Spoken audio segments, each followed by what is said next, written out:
করেছে, নবীজির একখান হাদিসও পাঠ করেছে। এই আয়াতের আলোকে নবীজির হাদিস থেকে সামনে রেখে তাফসীরি হাইসিয়তে আমরা অল্প কিছু আলোচনা করব।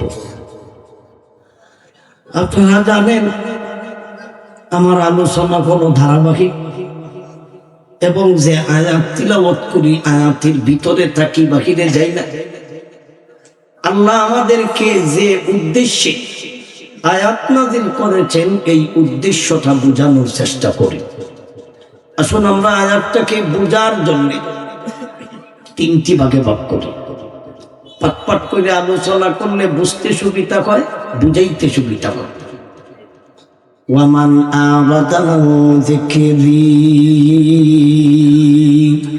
আয়াতের প্রথম ভাগ, فَإِنَّ لَهُ مَعِيشَةً ضَنكًا,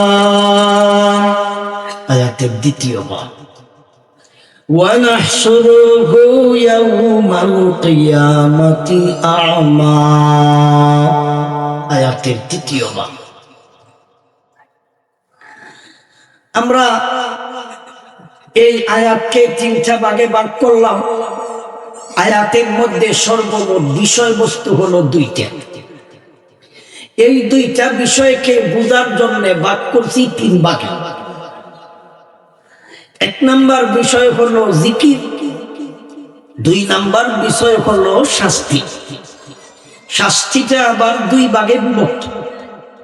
এক জাতীয় শাস্তি হলো দুনিয়াবী শাস্তি, আরেক প্রকারের শাস্তি হলো পরকালীন শাস্তি। এই হইল আয়াতের সর্বমোট বিষয়বস্তু দুইটা। একটা হলো জিকির আর একটা হলো শাস্তি। শাস্তিটা দুই প্রকার, একটা হলো দুনিয়াবী শাস্তি আর একটা হলো পরকালীন শাস্তি। দুনিয়াবী সাজা, পরকালীন সাজা। এই সাজাটা আল্লাহ কেন দিবেন? অপরাধটা কি, দোষটা কি, কারণটা কি? অপরাধটা কি করেছে এই লোকটাকে দুনিয়াতে শাস্তি দিবেন, অন্যায়টা কি করেছে তাকে পরকালে শাস্তিটা দিবেন। এই কথাটা আল্লাহ প্রথম অংশে বলেছে। ওয়ামান আবাদা আন যিকরি, মান শব্দের অর্থ হলো যে, আরাদা শব্দের অর্থ হলো মুখ ফিরায়, আন শব্দের অর্থ হলো হইতে, যিকরি এর অর্থ হলো আমি আল্লাহর জিকির হইতে। আমি আল্লাহর জিকির থেকে যে ব্যক্তি মুখ ফিরাবে, আমি আল্লাহর জিকির হইতে যে ব্যক্তি দূরে থাকবে, আমি আল্লাহর জিকির হইতে যে ব্যক্তি উদাসীন থাকবে, ওই লোকটাকে দুনিয়াতেও শাস্তি দিব, মরণের পরও শাস্তি দিব। দুনিয়াতেও আমি আল্লাহ তাকে আযাব দিব, মরণের পরও আযাব দিব। তাইলে তার অপরাধটা কি? অপরাধটা হলো আল্লাহর জিকির থেকে মুখ ফিরাইলো, আল্লাহর জিকির থেকে দূরে রইল, আল্লাহর জিকির থেকে উদাসীন হইল।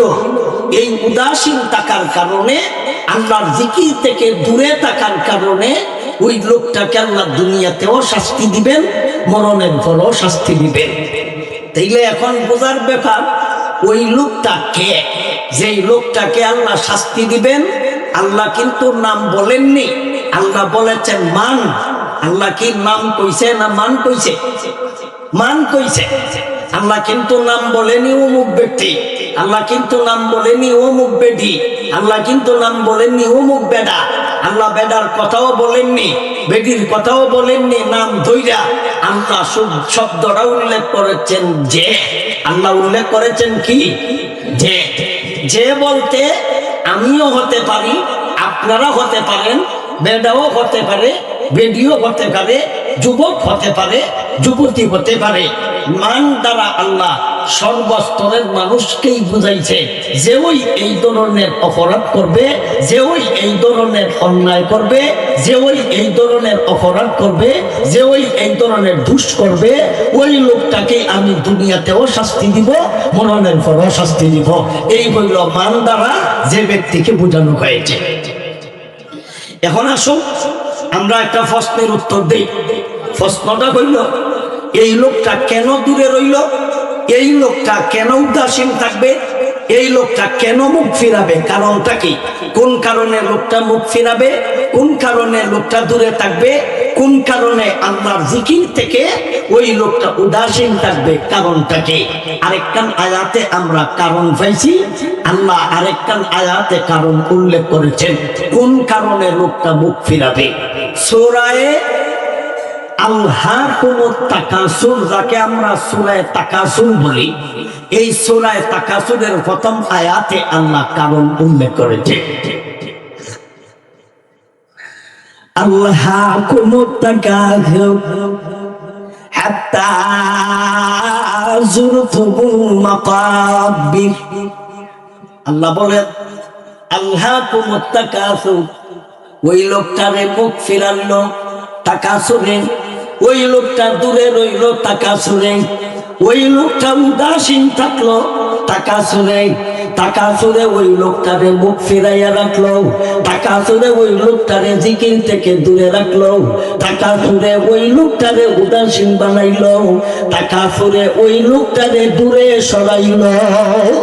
তাইলে আমরা পাইলাম তাকাসুরের কারণে ওই লোকটা মুখ ফিরাইছে, তাকাসুরের কারণে ওই লোকটা উদাসীন। তাইলে তাকাসুর বলতে কি বোঝায়? আমরা তো শুধু তাকাসুরে তারে মুখ ফিরাইলো, তাকাসুরে তারে দূরে রাখলো, তাকাসুরে লোকটাকে উদাসীন বানাইলো, তাকাসুর বলতে কি বোঝায়? তাকাসুরের ব্যাখ্যা করেছেন চারটা মুফাসসিরিনে কেরাম তাফসীরের কিতাবে তাকাসুরের চারটা ব্যাখ্যা করেছেন। এক নম্বর ব্যাখ্যা হলো যৌবন, দুই নম্বর ব্যাখ্যা হলো ধন, তিন নম্বর ব্যাখ্যা হলো জন, চার নম্বর ব্যাখ্যা হলো ক্ষমতা।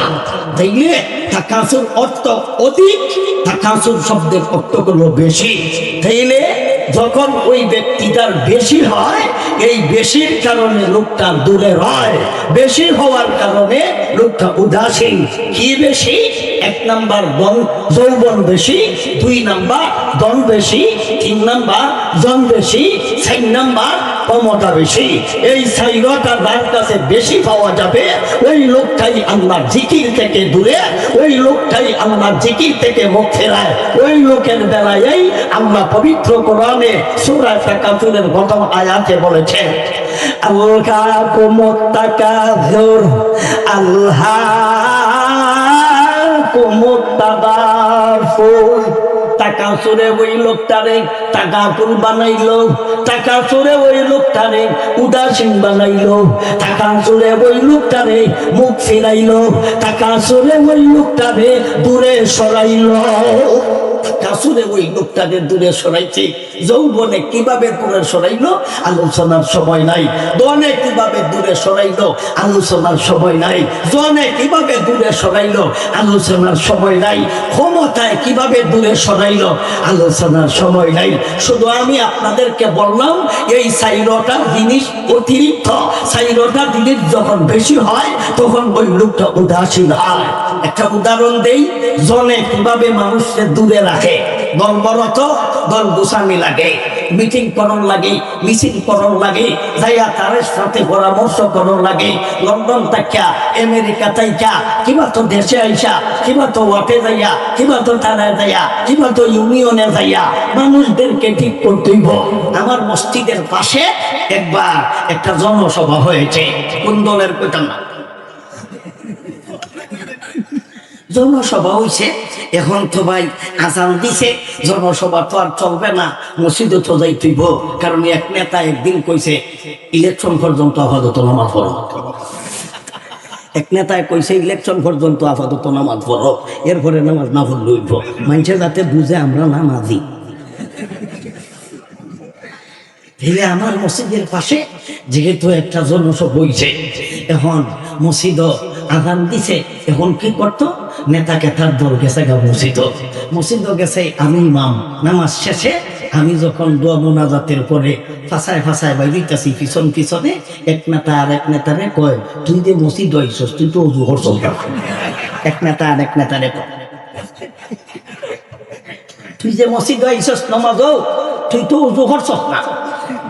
এটা কইতাছে তো উজু না করলে কি তুইছে? কয় জানস না হুজুর রানো ওয়াজও কইছে উজু ছাড়া নামাজ পড়লে ইমান যায় না। এই নেতা হি নেতারে কয় তুই আসস ইমান যাওয়া লইয়া, আমার থাকলে না দইতো। এর কথা কেতা বোঝা যায়? ওই কথাই তো আল্লাহ ১,৫০০ বছর আগে কইয়া গেছে গা, আল্লাহকুমুত তাকাসুর হাত্তা যুরতুমুল মাকাবির, আল্লাহকুমুত তাকাসুর আল্লাহকুমুত তাগাফুর। তাকাসুরে লোকটারে তাগাফুর বানাইছে, তাকাসুরে লোকটারে উদাসীন বানাইলো। তাইলে আমরা ব্যাখ্যা পেলাম তাকাসুরের চারটা। ১ নম্বর ব্যাখ্যা পেলাম যৌবন, ২ নম্বর ব্যাখ্যা পেলাম দন, ৩ নম্বর ব্যাখ্যা পেলাম জন, ৪ নম্বর ব্যাখ্যা পেলাম ক্ষমতা। ক্ষমতা পাইলে যে মানুষ উদাসীন হয়, এটার আর একটা উদাহরণ দেই। একটা লোক মন্ত্রী, লোকটা গেছে নামাজও জানাজা পড়তো, জানাজার নামাজও যাইয়া ঈদুল আজহার নামাজ পড়ে। জানাজার নামাজও যাইয়া কোন নামাজ পড়ে? ঈদুল আজহার নামাজ পড়ে। তাইলে ক্ষমতায় কি পরিমাণ লোকটারে উদাসীন বানাইছে। জানাজার নামাজ কোনটা ঈদও জানে না, ঈদুল আজহার নামাজ কোনটা ঈদও জানে না। আল্লাহ এই কথাই তোমার কথাই কইছে। তাইলে তোমার ক্ষমতায় কি করবে আল্লাহ তো নিজেই কইয়া দিলাইছে, জানাজার নামাজও যাইয়া ঈদুল আজহার নামাজ পড়বায়। আরেক এমপি সাহেব দেখলাম দোয়া করে শেখ মুজিবের জন্য, আল্লাহ শেখ মুজিবরে বালা একটা জাহান্নাম স্থান দিও। বেড়ায় দোয়া হবে। আচ্ছা তোরে কোন শয়তানে কইছে ই দোয়া হতে? আর কি দেশম দোয়া হয়েছিল না? তাইলে হে যে আবার সাধারণ জাহান্নাম না, আল্লাহর কাছে দোয়া করে আল্লাহ শেখ মুজিবের বালা একটা জাহান্নাম দিও।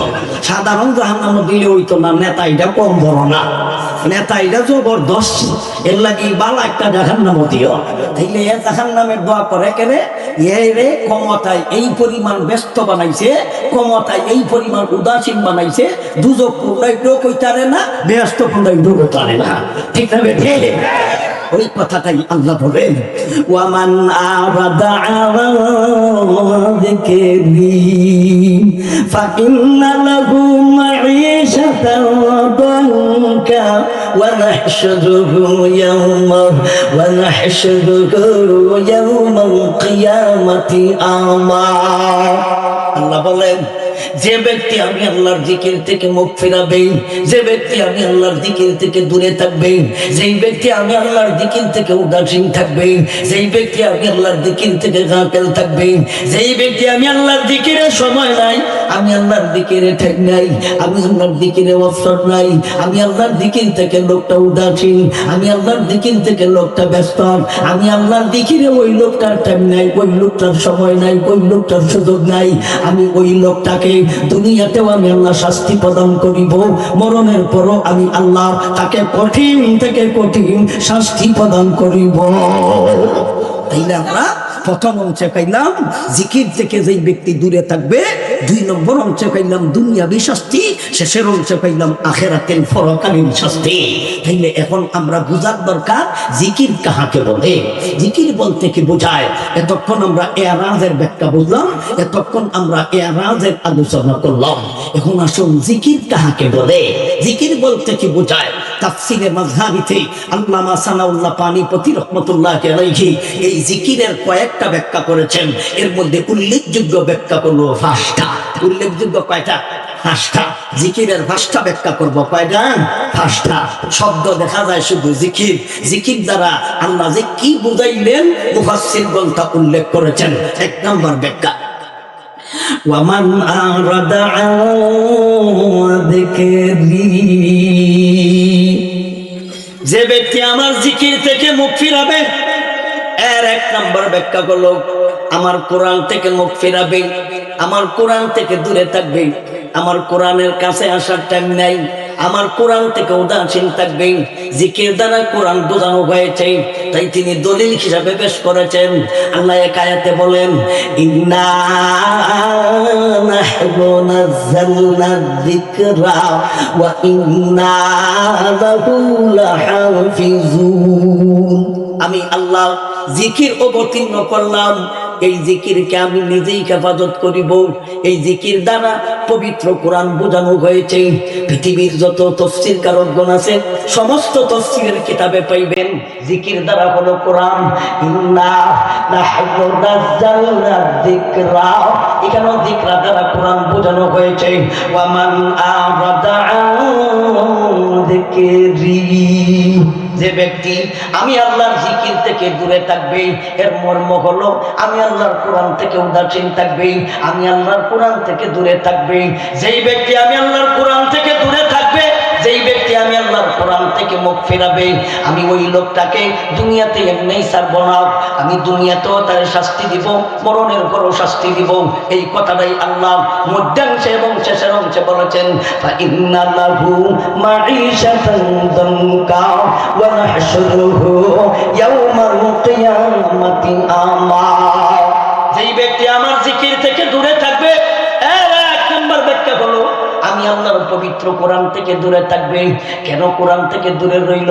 দুনিয়ার সব কিছু বোঝার তোমার সময় আছে, স্কুলও করার সময় আছে, ভার্সিটিতে পড়ার সময় আছে, কলেজে পড়ার সময় আছে, ব্যবসা করার সময় আছে, তুমি গবেষণা করার সময় আছে, সৌরজগৎ নিয়ে গবেষণা করো, এই সময় তোমার সময় আছে, বাতাস নিয়ে গবেষণা করো, এই সময় তোমার সময় আছে, তোমার দুনিয়ার সমস্ত কাজ করতে যায় তোমার সময় আছে। আল্লাহ আরেকটা আয়াতে বলেছেন, আফালা আফালা ইয়াতাদাব্বারুনাল কুরআন আম আলা কুলুবিন আকফারুহা আফালা ইয়াতাদাব্বারুনাল কুরআন আম আলা কুলুবিন আকফারুহা। মানব জাতি, তুমি সৌরজগৎ নিয়ে গবেষণা করতে পারো, এমনকি রকেট আবিষ্কার করার জন্য গবেষণা করতে পারো, মাটি নিয়ে গবেষণা করো, অস্ত্র নিয়ে গবেষণা করো, বস্ত্র নিয়ে গবেষণা করো, মাটি নিয়ে ভূমিকম্প নিয়ে গবেষণা করিয়া শেষ পর্যন্ত তুমি বলো জমিনের নিচে প্লেট আছে, প্লেটটা সরিয়ে দেওয়ার সম্ভাবনা আছে। বাংলাদেশ বিশেষ করে তারা বলেছে বাংলাদেশের অত্যন্ত ভয়াবহ অবস্থা, এই নিয়ে তুমি গবেষণা করতে পারো। তাইলে তুমি আমার কোরআন নিয়ে কেন গবেষণা করো না? আমি তো তোমার কলব, আমি তো তোমার অন্তর, আমি তো তোমার কলবের মধ্যে তালা লাগাইছি না, তাইলে সব নিয়ে গবেষণা করতে পারো, তুমি আমার কোরআন নিয়ে কেন গবেষণা করো না? আফাল্লাহ ইয়াতাদাব্বারুনাল কুরআন আম আলা কুলুবিন আকফারুহা। আমি কি তোমার কলব তালা লাগাইছি? আমি কি তোমার কলবে তালা মাইরা দিছি? তুমি সব কিছু বুঝো, আমার কোরআন কেন বুঝো না? সব কিছু তুমি শিখতে পারো, আমার কোরআন কেন শিখো না? বড় বড় ডিগ্রি হাসিল করার সময় আছে, বিসিএস ক্যাডার হওয়ার সময় আছে, বড় বৈজ্ঞানিক হওয়ার সময় আছে, মগর কোরআন শরীফ কেন তুমি শিখলা না? তুমি কোরআন থেকে দূরে, তুমি কোরআন থেকে উদাসীন, তুমি কোরআন থেকে মুখ ফিরাইছ। তাই সমস্ত মানুষেরা দুনিয়ার সব কিছু শিক্ষা গ্রহণের টাইম আছে, মগর কোরআন পড়ার টাইম নাই। আল্লাহ বলেন, ওয়ামান আরা ওয়ামান আবাদা যিকরি। যে ব্যক্তি আমার জিকির থেকে দূরে থাকবে, এক নম্বর ব্যাখ্যা হলো আমার পবিত্র কোরআন থেকে দূরে থাকবা। তুমি বড় ডিগ্রি হাসিল করতে পারো, তোমার কিন্তু আমার আযাব থেকে রক্ষা নাই। আমি তোমারে বড় ডিগ্রি হাসিল করলেও আমি তোমারে দুনিয়াতেও ফিতনা দিয়াম, মরণের বড় ফিতনা দিয়াম। দুনিয়ার মধ্যেও শাস্তি দিব, মরণের বড় শাস্তি দিব। দুনিয়াতেও আমি আল্লাহ তোমাকে আযাব আর গজব না দিয়া ছাড়তাম না, মরণের পরও আমি আল্লাহ তোমাকে কঠিন থেকে কঠিন শাস্তি প্রদান করিব। জিকিরের এক নম্বর ব্যাখ্যা, ওয়ামান আরা ওয়ামান আরাদা যিকরি। জিকিরের দুই নম্বর ব্যাখ্যা হলো আল্লামা সানাউল্লাহ পানিপতি রহমাতুল্লাহ আলাইহি তাফসিরে মাযহারিতে লিখেছেন, যদি আমার কথা ভুল হয় তাইলে তুমি কিতাবটা বের করে দেখ। সানাউল্লাহ পানিপতি তাফসিরে মাযহারিতে তিনি 60টা ব্যাখ্যা উল্লেখ করেছেন। এর মধ্যে এক নম্বর ব্যাখ্যা হলো কোরআন, দুই নম্বর ব্যাখ্যা উল্লেখ করেছেন ওয়াজ। ওয়াজ বুঝেননি? ওয়াজ সন্ধ্যা থেকে নিয়ে উলামায়ে কেরাম আপনাদেরকে ওয়াজ করেছেন। অনেক মানুষ ওয়াজ থেকে বিরত থাকে, অনেক মানুষের ওয়াজ ভালো লাগে না, ওয়াজ শুনেও না। জাইনা রাইকেন শরীয়তের বিধান, নামাজ পড়া যেমন ফরজ, এমন ভাবে ওয়াজ শোনাও ফরজ, যেমন ভাবে রোজা রাখা ফরজ, এমন ভাবে ওয়াজ শোনাও ফরজ। ওয়াজ শোনা হলো ফরজে আইন, ওয়াজ পড়া হলো ফরজে কিফায়া। যে কোনো একজন হুজুরে ওয়াজ করলেই যথেষ্ট, আর এতগুলি হুজুরের দরকার নাই। কিন্তু সর্বস্তরের নারী পুরুষের জন্য ওয়াজ শোনা ফরজ, ওয়াজ মানা ফরজ, ওয়াজ শুনতেই হবে। নামাজের মতো গুরুত্ব, নামাজ যেমন প্রত্যেকের জন্য আলাদা আলাদা ফরজ, একজনে পড়লে ফ্যামিলির সবার উপর থেকে আদায় হবে না। ফ্যামিলির সমস্ত মেম্বার যারা আছে এরা যেমন ভাবে আলাদা আলাদা নামাজ পড়তে পায়, এমন ভাবে ওয়াজ আলাদা আলাদা ভাবে শুনতে হবে। ওয়াজ শোনা হলো ফরজ। যেই ব্যক্তি ওয়াজ থেকে দূরে থাকবে, ওয়াজ থেকে বিমুখ থাকবে, ওয়াজ থেকে মুখ ফিরাবে, আল্লাহ তাকে দুনিয়াতেও ফিতনা দিবেন, মরণের পরেও ফিতনা দিবেন। ওয়াজটাকে তোমরা খেলা মনে করো না, ওয়াজটাকে তোমরা তামসা মনে করো না। অনেক সময় আছে এমনও অতীতে সময় গেছে ওয়াজ করতেও দিছে না, ওয়াজ করাইতে দিছে না। ওয়াজ করাইতে বইলে থানার পারমিশন লাগছে, ওয়াজ করাইতে যাইয়া পুলিশের পারমিশন লাগছে, ওয়াজ করাইতে যাইয়া ওয়াজ করতে যাইয়া এমনকি নেতাকে তার পারমিশন লাগছে। এমনকি আমরা যারা ওয়াজ করি আমাদের তারা তালিকা করছে, আমাদের লিস্ট করছে, আমাদেরকে বিভিন্ন ধরনের মামলা দিছে। বাংলাদেশও মামলা নাই, ভারতটাকে রেন করে আনিয়া দিছে। ভারতটাকে রেন করে আমার আইনা মামলা দিছে 17টা, আমার 17টা মামলা দিছে। আমি কি তা করি? আমি কোন অপরাধ করছি? তাইলে ওয়াজ থেকে দূরে থাকবে। জিকিরের 2 নম্বর ব্যাখ্যা করলো ওয়াজ।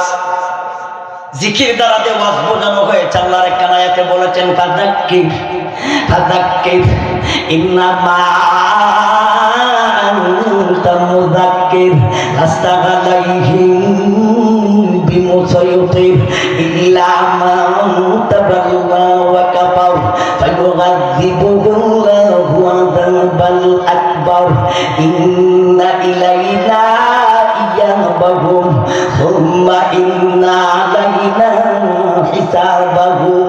আল্লাহ বলেন ফাযাক্কির, হাবিব আমার আপনি জিকির করেন। এখানে জিকির দ্বারা ওয়াজ বোঝানো হয়েছে, নবী আপনি ওয়াজ করেন। ইন্নামা আনতা মুযাক্কির, নিশ্চয় আপনি একজন বক্তা। আল্লাহ মুযাক্কির নবীকে বলেছেন। নবীদের যত দায়িত্ব ছিল এর মধ্যে একটা দায়িত্ব হলো ওয়াজ করা। আল্লাহ আয়াত নাযিল করে বলেন ফাযাক্কির, নবী আপনি জিকির করেন। জিকির অর্থ হলো ওয়াজ, নবী আপনি ওয়াজ করেন। ইন্নামা আনতা মুযাক্কির, আপনাকে আমি আল্লাহ বক্তা বানাইয়া দুনিয়াতে পাঠাইলাম। লাস্তা আলাইহিম বিমুসাইয়ির, নবী আপনি দারোগা না যে মানুষের আপনি বিদাইতেন। আপনি ওসি নয়, আপনি এসপি নয়, আপনারে ওসি বানাইয়া পাঠাই নাই, দারোগা বানা পাঠাই নাই। আমি আল্লাহ পুলিশ বানাইয়া পাঠাইনি, আপনাকে বক্তা বানাইয়া পাঠাইলাম। বক্তার কাম করলো ওয়াজ করা, আপনি ওয়াজ করেন। আরেক আয়াতে আল্লাহ বলেন ও ওয়াহাবনা লাহু আহলাহু ওয়া মিসলাহুম মাআহুম রাহমাতাম মিন্না ওয়া যিকরা লিউলিল আলবাব।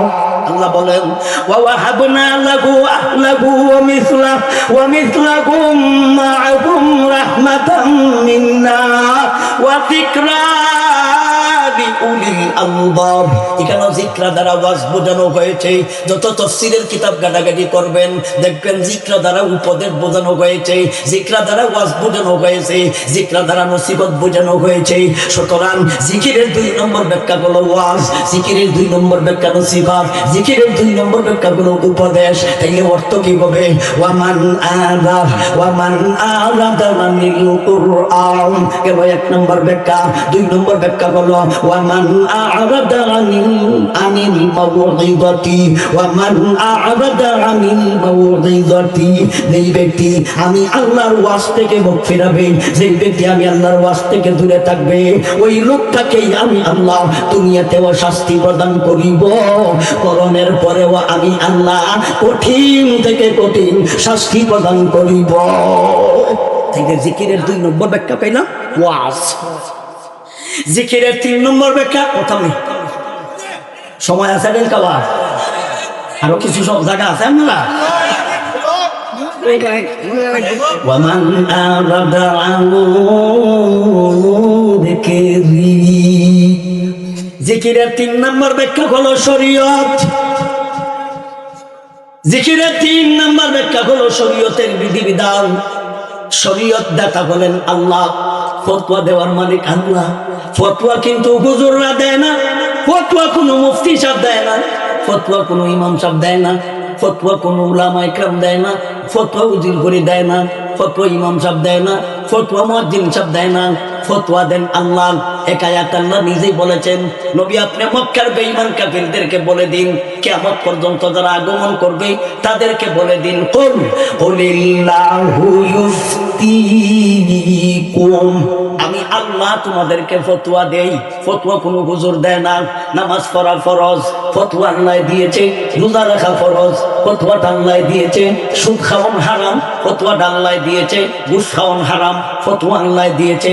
সুতরাং হুজুর যখন সুদের বিরুদ্ধে মসজিদে ওয়াজ করে, তখন তো সুদ করে কেঁপে দেয়, ঘুষ করে কেঁপে দেয়। বরঞ্চ ইমাম সাহেব ভালো হইতো না, ইমাম সাহেব রাখন দিত না, ইমামের টেঙ্গো কামরাজ করে। কথাটা তো ইমামের না, কথাটা তো আল্লাহ। কথাটা কি ইমামের না আল্লাহ? তাইলে তুই ইমাম সাহেবের সাথে যদি তুই তর্ক করস, ইমাম সাহেবের ঝগড়া করস, ইমাম সাহেবের চাকরি যায় যাই না রাখিস, আল্লাহ বলেন তোরে দুনিয়াতে এমনি ছাড়বো না। শুনিয়া রাখ আমার পরের কথা, ফাইন্নাল্লাহু মাঈশাতান দানকার ওয়া নাহশুরুহু ইয়াওমাল কিয়ামাতি আমা।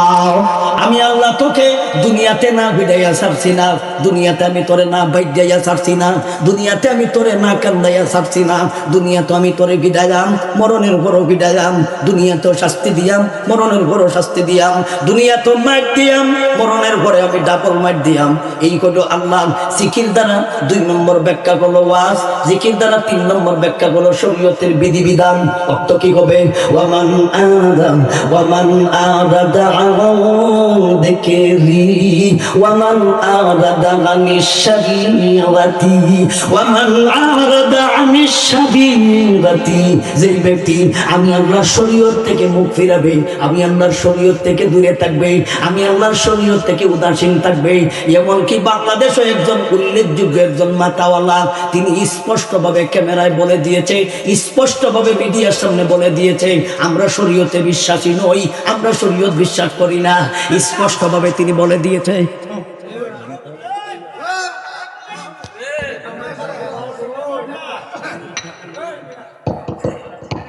সুন্দর বোধন করিস না, রক্ত আমার করো।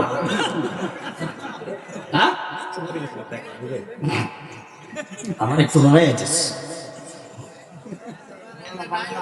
ওয়ামান আরাদা আন যিকরি, জিকিরের 3 নম্বর ব্যাখ্যা হলো আনিশ শরীয়তি। শরীয়ত বলতে কি বোঝায়? শরীয়ত কিন্তু কোনো হুজুরের না, শরীয়ত কিন্তু উলামায়ে কেরামের না, শরীয়ত কিন্তু নবীর না। শরীয়ত কার? বিধান কার? যেই বিধানটাকে আল্লাহ, যেই জিনিসটাকে আল্লাহ হালাল করেছেন, এই জিনিসটাকে হারাম করার অধিকার দুনিয়ার কোনো মানুষের নাই, কোনো হুজুরের নাই, কোনো আলেমের নাই, কোনো মুফতি সাহেবের নাই, স্বয়ং নবীজিরও কিন্তু অধিকার নাই। যেই জিনিসটাকে আল্লাহ হালাল করেছে, এই জিনিসটাকে হারাম করার অধিকার নবীরও দিছে না। দিছে? দিছে নি নবীরে? নবী একবার বিবির উপর সন্তুষ্ট হওয়ার জন্য, বিবিদেরকে রাজি করার জন্য হালাল খাওয়ান মধু, এটাকে নিজে হারাম করে আলছে। আমি আর কোনোদিন মধু খাইতাম না। নবীজি কয় আমি আর মধু খাইতাম না। এটার লম্বা ঘটনা আছে, সেই দিকে যাওয়ার মতন আমার সময় নাই, যাওয়ার কথাও না। কিন্তু উদাহরণ দেওয়ার জন্য গেলাম। আল্লাহর নবী বললেন জিন্দিগি তার মধু খাইতাম না, হারাম করে লিছে আর খাইতাম না। অথচ মধুটাকে আল্লাহ হালাল করছে, নবী নিজের লাগে হারাম করে দিছে। আল্লাহ আয়াত নাজিল করার সাথে সাথে নবীরে জানায় দিল, ইয়া আইয়ুহান নাবিয়্যু লিমা তুহাররিমু মা আহাল্লাল্লাহু লাকা তাবতাগি মারদাতা আজওয়াজি। হাবিব আমার, আপনাকে কে অধিকার দিল আমার দেওয়া হালাল মধুকে হারাম করা? আপনি আমার হারাম হালাল বস্তুকে হারাম করলেন কেন? লিমা তুহাররিমু, কেন হারাম করলেন? মা আহাল্লাল্লাহু লাকা, যা আপনার জন্য আল্লাহ হালাল করে দিয়েছে, এটাকে আপনি হারাম করলেন কেন? এতে বোঝা গেল, এতে পরিষ্কার হয়ে গেল, কোন হুজুররা হালালকে হারাম করে না, হারামকে হালাল করে না। কোনো মানুষের অধিকার নাই, হুজুরের অধিকার নাই, এমনকি নবীরও অধিকার নাই হালালটাকে হারাম করার, হারামটাকে হারাম করার। তুমি যে বইলা দিলা শরীয়ত বিশ্বাস করি না, বলো তো দেখি তুমি দুনিয়াত কার ঘাস কাটার জন্য আসছো? কেন আসলা, তুমি কোন কাম করতা, তুমি কি করবা? তোমার এত দুনিয়াতে আল্লাহ পাঠাইছে শরীয়ত মানার জন্যে। দুনিয়াতে আল্লাহ তোমাকে জন্মই দেওয়াইছে, আল্লাহ তোমাকে দুনিয়াতে সৃষ্টি করছে একমাত্র আল্লাহর গোলামির জন্য, শরীয়ত মানার জন্য, শরীয়ত বুঝার জন্য, শরীয়ত শিখার জন্য, শরীয়ত মতো চলার জন্য একমাত্র আল্লাহ তোমাকে সৃষ্টি করেছে। নচেত তোমার মতো গরু ছাগলকে আল্লাহ দুনিয়াতে সৃষ্টি করার দরকার নাই। আল্লাহর ইবাদতের জন্য লোক সংখ্যার অভাব নাই, আল্লাহর গোলামির জন্য মানুষ ছাড়াও আল্লাহ অন্য জাতি বানাইছে। 24টা ঘন্টা আল্লাহর ইবাদতি করে, সূর্য আল্লাহর ইবাদতি করে, চন্দ্র আল্লাহর ইবাদতি করে, নক্ষত্র আল্লাহর ইবাদতি করে, পাহাড় আল্লাহর ইবাদতি করে, জমিনের প্রত্যেকটা প্রাণী আল্লাহর তাসবিহ পাঠ করে। তোমার মতন বেডা আল্লাহর ইবাদতি না করলে আল্লাহর পজিশন কমবে না, আল্লাহর পজিশন বাড়বেও না, বরং তোমাকে আল্লাহ বানাইছে এর জন্য। এই কাজ যদি তুমি করো না, দুনিয়াতে আল্লাহ তোমার এমনিই ছাড়বে না। আল্লাহ বলেন ওয়ামান আরাদা আন যিকরি ফাইন্না লাহু মাঈশাতান দানকা। যে ব্যক্তি আমার জিকির থেকে মুখ ফেরাবে, এর 2-3 নম্বর ব্যাখ্যা করলো, আমার শরীয়ত থেকে মুখ ফেরাবে, আমি তারে দুনিয়াতে এমনি ছাড়বো না। দুনিয়া তো ফিটনা দিয়া সারাম, মরণের ঘরে তো রিজার্ভ রাখছি, তুই যাস কেজির কেজি তেল দিয়া, এমনি ছাড়বো না। এইটা জিকিরের 3 নম্বর ব্যাখ্যা। জিকিরের 4 নম্বর ব্যাখ্যা করতাম নি। জিকিরের 4 নম্বর ব্যাখ্যা হলো ইসলামী শিক্ষা দীক্ষা। ইসলামী শিক্ষা দীক্ষা। জিকিরের 4 নম্বর ব্যাখ্যা হলো ইসলামী শিক্ষা। ইসলামী শিক্ষা তুমি কেন করলা না?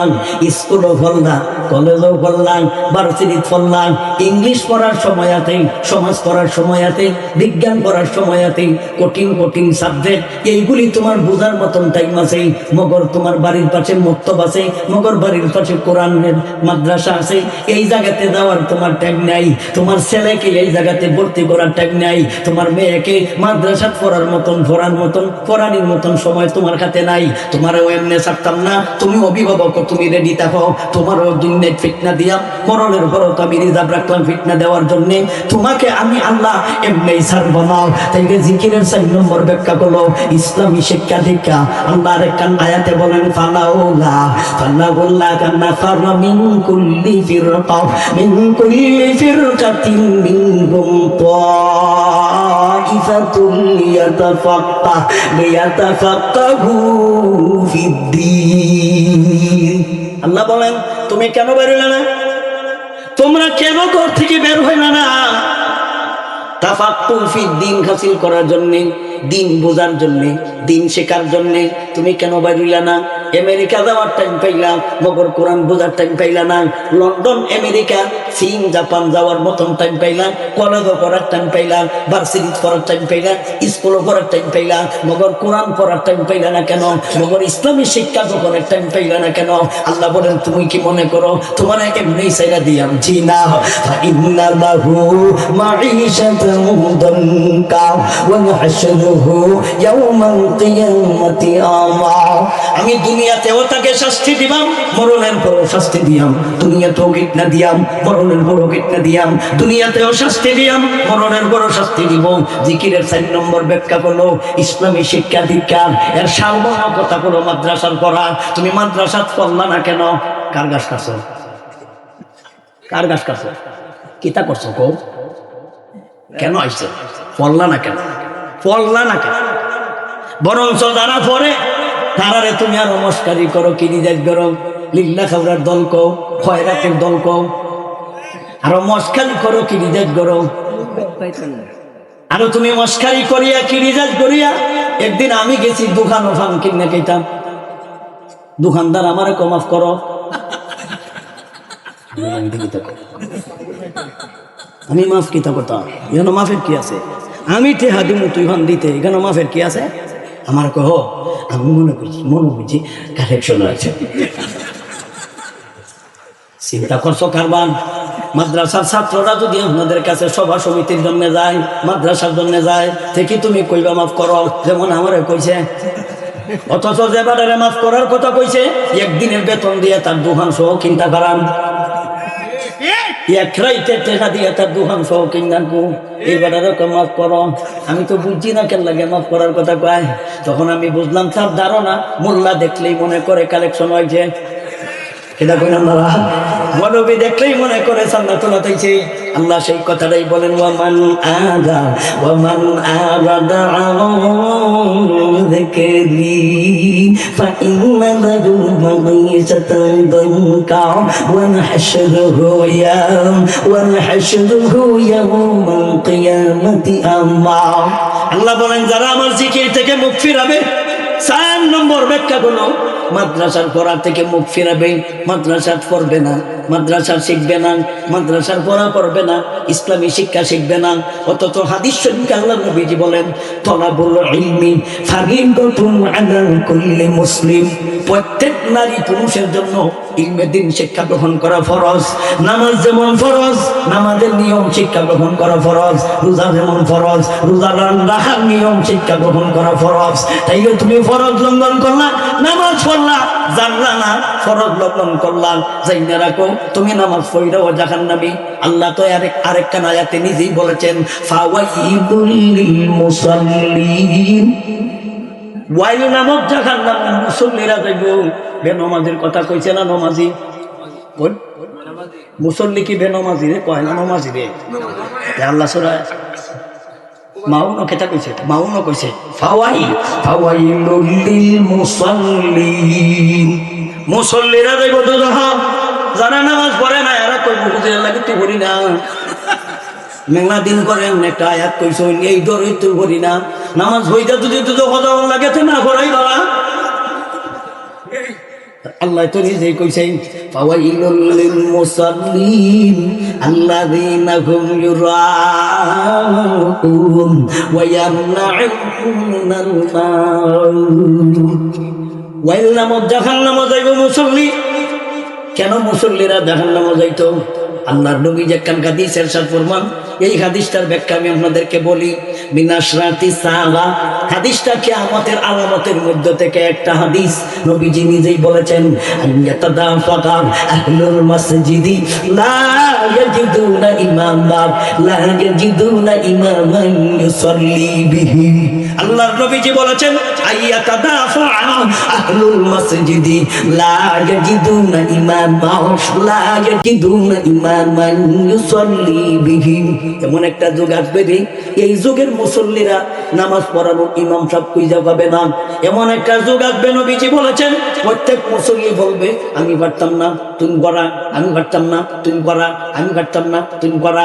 আইয়াতাদাফা আহলুল মসজিদি লা ইয়াজিদুনা ইমামা লা ইয়াজিদুনা ইমামান ইউসাল্লি বিহি।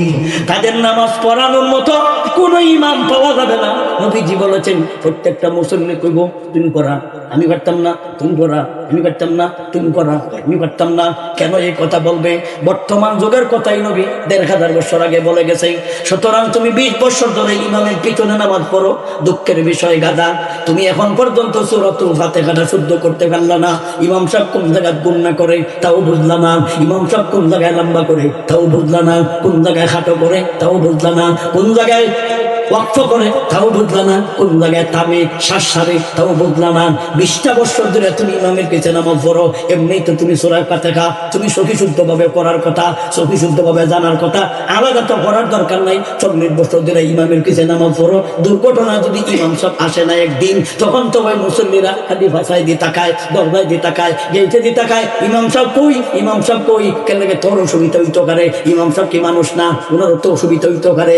একদিন বেলা হুজুর এক তো আইলো না, ৫ মিনিট লেট হইলো, তুই নামাজটা পড়াস না কে? ২০টা বছর কার ঘাস কাটলে? এই ৩০টা বছর কার ঘাস কাটছ? কি করলাম? ইমাম সাহেব না আইলে তুমি নামাজ পড়াইতে আরো না। ওই কথাটাই নবী বলেছেন আইয়াতাদাফা আহলুল মসজিদি লা ইয়াজিদুনা ইমামা লা ইয়াজিদুনা ইমামান ইউসাল্লি বিহিম। এখন একজন আরেকজন কইব তুমি পড়া, এটা আমি করতাম না, এটা তুমি পড়া, আমি করতাম না। ইমাম সাহেব নাই, এখন তো নামাজ পড়াইতো খেলায়, লাগছে ধাক্কা ধাক্কি, লাগছে ঠেলা ঠেলি, হেও কিন্তু ফিরায় আমি পারতাম না, আরেকটাই ফিরায় আমি করতাম না, আরেকজনে কয় আমি করতাম না। কেন পারতো না? কারণ হে ভালো করে জানে আমি যখন নামাজ পড়াইব তিলাওয়াত শুনলে আশেপাশের যত বিড়াল আছে গর্তের ভিতরে ব্যক্তি তো উচ্চা দৌড় দিব, কারণ আর মুসল্লি যারা আছে এরা তো আমার এই নামাজের ঘরে ইচ্ছা মতো ভিড়াইব। তুই এত বছর করলে নাকি? ওই কথাই নবীজি বলেছেন, আইয়াতা দা ফাগা আইয়াতা দা ফাগা আহলুল মাসজিদিল্লাহ লা ইয়াজিদুনা ইমামা লা ইয়াজিদুনা ইমামা ইউসাল্লি বিহিম। এমন একটা যুগ আসবে, বলেন এই যুগ আইব না আইছে?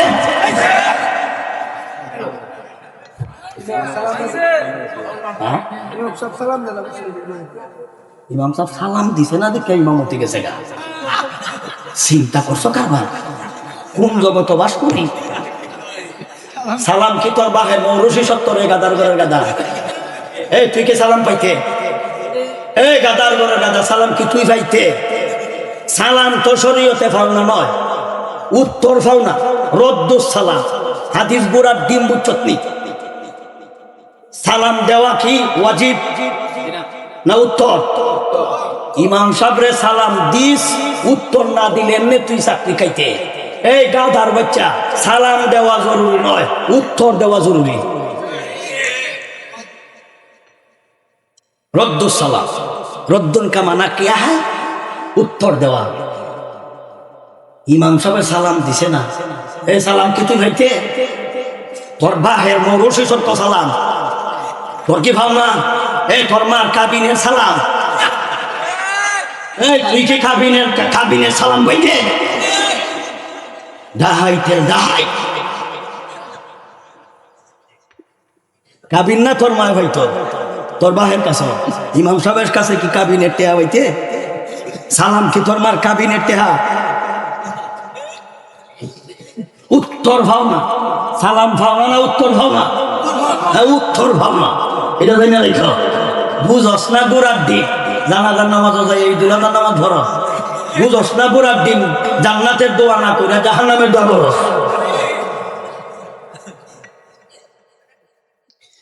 এই আল্লাহর নবীজি বলেছেন, তলাবুল ইলমি ফারিদাতুন আলা কুল্লি মুসলিম। প্রত্যেক মুসলমান নরনারীর জন্য ইলমে দিন শিক্ষা গ্রহণ করা ফরজ। তুমি কেন ইলমে দিন শিখলা না? তুমি তো হুজুরে দোষারোপ করতে পারো, ছাত্রের দোষারোপ করে নাও। তুমি দে এত বড় মারাত্মক দোষী, তুমি দে ফললা না, তুমি দে শিখলা না, তুমি তো পয়লা আসামি, প্রথম আসামি, দ্বিতীয় আসামি। চিন্তা করো, তুমি ফাঁসির আসামি, তুমি তো ফাঁসির আসামি। তোমার এই মাত্র নিয়ে ফাঁসিতে ঝুলাইব, এই ফাঁসির আসামি কয় হুজুর যাইব দুজখ, তুই কই দিবে? এমন হুজুররা দোষে, হুজুররা এই করে, হুজুররা সেই করে, হুজুরা এইটা করছে, হুজুররা এইটা করছে। আর বেটা তো জানছে, বেটা তো ফরজ যে কামটা করে আনছে। তুই যে ফরজ লঙ্ঘন করিয়া বেড়াগিরি করতাছস, জমিন শিক্ষা গ্রহণ করা ফরজ কিনা? নামাজ যেমন ফরজ, ইলমে দিন শিক্ষা গ্রহণ করা তেমনি ফরজ। এটা তো নবীজির হাদিস, এটা তো আমার কথা না। নবীজি বলেছেন, তলাবুল ইলমি ফারিদাতুন আলা কুল্লি মুসলিম। প্রত্যেক নারী পুরুষের জন্য ইলমে দিন শিক্ষা গ্রহণ করা ফরজ। তুই শিখলে না কেন? তুই তো কইলার বড় আসামি, তুই প্রথম আসামি, তুই সাবদের আসামি, তুই ফাঁসির আসামি। তুই ফাঁসির আসামি হইয়া আরেক বেড়ারে কিতা কস, ঘটনা কিতা? এই বেড়ার দোষারোপ করস কে? উলামা ইকরামদের দোষস, ইমাম সাহেবের দোষারোপ করস। এই তোর দশাটা এমন। শুইছিলেন শুই শুই শুই শুই সালনি ছিলেন সালনি। একবার শুই সালনিরে জিজ্ঞাসা করলো ভাইজান, সালনি শুই রে জিজ্ঞাসা করলো ভাইজান, তোমার প্রশংসা আকাশ বাতাস, তুমি কত সিরা জিনিস তুমি বালা করো, কত সিরাতে না তুমি জয়েন করলাম, বালা কাম করো, দেখতেও তুমি বালা, সামন্দিক কত সুন্দর, কিন্তু সব কাম তোমার টিকাতে কাম করো তুমি প্রশংসনীয়। কত সিরা কেতা তুমি বালা করলা, করো ভাড়া কেতা তুমি সিরা বালা করলা, কত বালা বালা কাম করো, কিন্তু তোমার ফাঁসায় দিয়া তাকাইলে কিন্তু খারাপ লাগে, দেখতে খারাপ লাগে। বলে কি হয়েছে? তোমার ভাষণ দিকে একটা ছিদ্র, এই ছিদ্রটা না থাকলে কত সুন্দর লাগতো। তাইলে কিন্তু এই সালনি শুইরে কয় তোমার ফাঁসায় দিয়ে একটা ছিদ্র, বাকি কাম খুব বালা, কিন্তু একটা ছিদ্র। শুই কইতাছে ভাই আমার কয়টা? বলে একটা, কিন্তু তোমার কয়টা?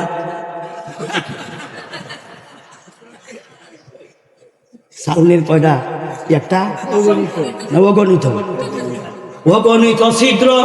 এই খানার ঘরের খানার চৌকো করে না, এই সালমির চৌকো করছে না, আরেকবার আর একটা ছিদ্র লইয়াকে টেনশনও করছে, আরেকবার আর একটা ছিদ্র লইয়াকে খুব চিন্তিত। কিন্তু তার দেহ গণিত ছিদ্র আছে, তার কোনো খবরই নাই। আমরা সমাজের এই দশা। ইমাম সাহেবের একটা দেখছে, তোর হাজার হাজার দেখছিস না, তোর হাজার হাজার দেখছিস না, তোর ছিদ্রটি বন্ধ করছস না।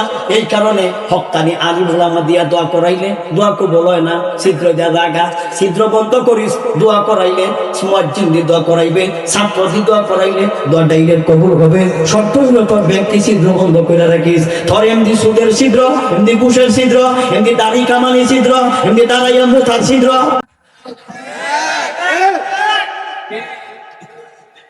হাজার হাজার ছিদ্র। একজন হুজুরকে দোষারোপ করে বাটফার, আর বাটফারি করার জায়গা হয়েছে ইসলাম। আল্লাহ বলেন ওয়ামান আনদাম ওয়ামান আদাওয়া দেখেরি ফাইন্না লাহু মাঈশাতান দানকাম ওয়া নাহশুরুহু ইয়াওমাল কিয়ামাতি আ'মা ক্বালা রাব্বি লিমা হাশারতানি আ'মা ওয়া কাদ কুনতু বাসীরা ক্বালা কাযালিকা তাতাকায়াতু যানুকা নাসিতাহা ফানাসিতাহা وكذلك اليوم وكذلك اليوم تنسى। আল্লাহ বলেন যে ব্যক্তি আমি আল্লাহর জিকির থেকে মুখ ফেরাবে, এক নম্বর ব্যাখ্যা কোরআন থেকে মুখ ফেরাবে, দুই নম্বর ব্যাখ্যা আমি আল্লাহর ওয়াজ নসিহত থেকে মুখ ফেরাবে, তিন নম্বর ব্যাখ্যা শরীয়তের বিধিবিধান থেকে মুখ ফেরাবে, চার নম্বর ব্যাখ্যা ইসলামী শিক্ষা দীক্ষা থেকে মুখ ফেরাবে। জিকির দ্বারা এইগুলি বোঝানো হয়েছে। পাঁচ নম্বর ব্যাখ্যা আল্লাহর নবী নিজেই বলেছেন আফদালুল যিকরি লা ইলাহা ইল্লাল্লাহ ওয়া আদনাহা ইমাতাতু আদানিত তরিক। আল্লাহর নবী নিজেই বলেছেন সবচাইতে উত্তম জিকির, সবচাইতে শ্রেষ্ঠ জিকির হলো লা ইলাহা ইল্লাল্লাহ, লা ইলাহা ইল্লাল্লাহ, লা ইলাহা ইল্লাল্লাহ, লা ইলাহা ইল্লাল্লাহ। যারা এই জিকির থেকে দূরে থাকবে আল্লাহ বলেন আমি তাকে দুনিয়াতেও ফিতনা দিয়াম, মরণের ঘরেও ফিতনা দিয়াম। দুনিয়াতেও আমি শাস্তি দিব, মরণের ঘরেও শাস্তি দিব। দুনিয়াতেও শাস্তি দিব, মরণের ঘরেও শাস্তি দিব। গেল মোটামুটি প্রথম অংশের আলোচনা, জায়গা এখন দ্বিতীয় অংশ রয়েছে, আরো তৃতীয় অংশ। আর দিন হোক গেছে গা ওয়ার জন্য আমরা তারিখ হইল কয় তারিখ, 24 তারিখ, এখন হয়েছি 25 তারিখ। 25 তারিখ আমারও কিন্তু দাওয়াত নাই, আমারও দাওয়াত নাই। দেখুন না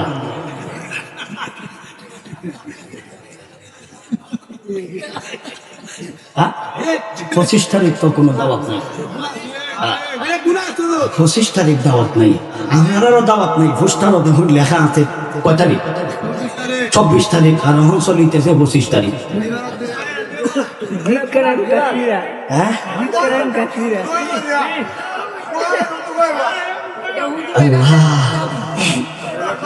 তাইলে আসুন আমরা 2 নম্বর অংশটার কিছু আলোচনা করিলে দুনিয়ার শাস্তিটা কি। দেখো দুনিয়ার যে আল্লাহ শাস্তিটা দিব, কি শাস্তিটা, আখেরাতের শাস্তিটা আখেরাত গেলে বুঝবো না, এখন আপাতত যাইতেছে নাকি। দেখা আমরা দুনিয়ার শাস্তিটা যে জায়গায় বাস করতেছি এই জায়গার দিবি না, এটা কিভাবে দিব এই আলোচনাটা খুঁজে নাই। 2 নম্বর অংশ আল্লাহ বলেন অপরাধ পাইছনি, দোষ পাইছনি।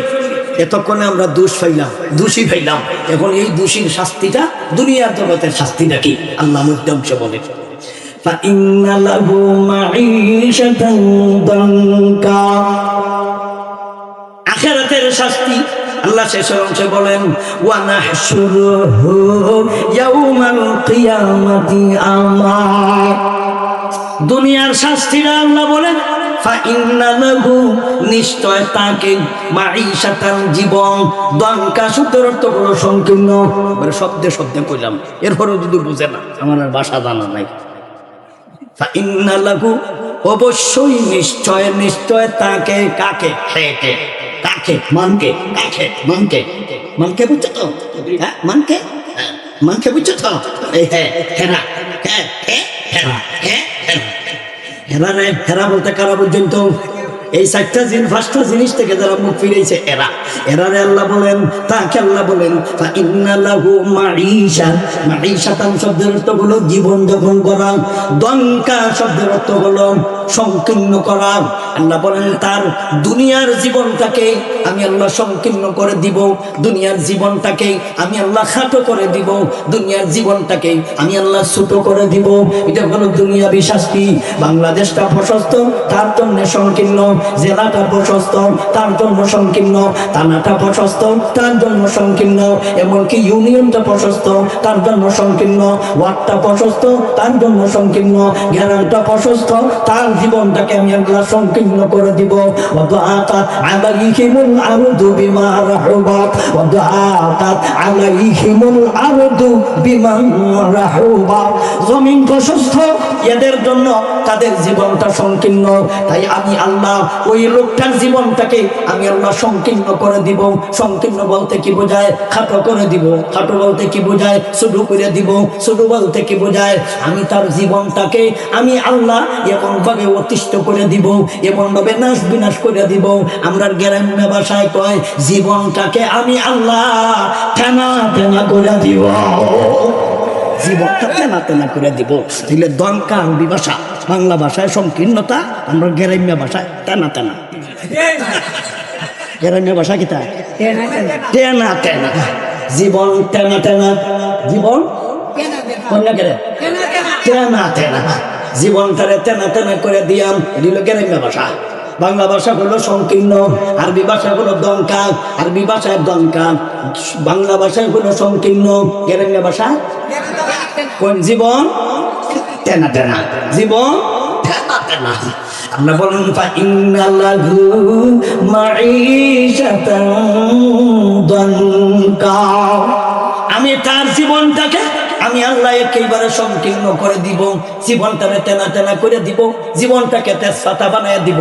আমি আল্লাহ তার জীবনটারে তেনা তেনা করব। সাইড ভাবে জীবনটারে তেনা তেনা করবো। কয় ভাবে? সাইড ভাবে। সাইড পদ্ধতি তাদের দুনিয়াতে শাস্তি দিব। কয় পদ্ধতি? সাইড পদ্ধতিতে আমি সাইড ভাবে তার জীবনটারে তেনা তেনা করে দিব।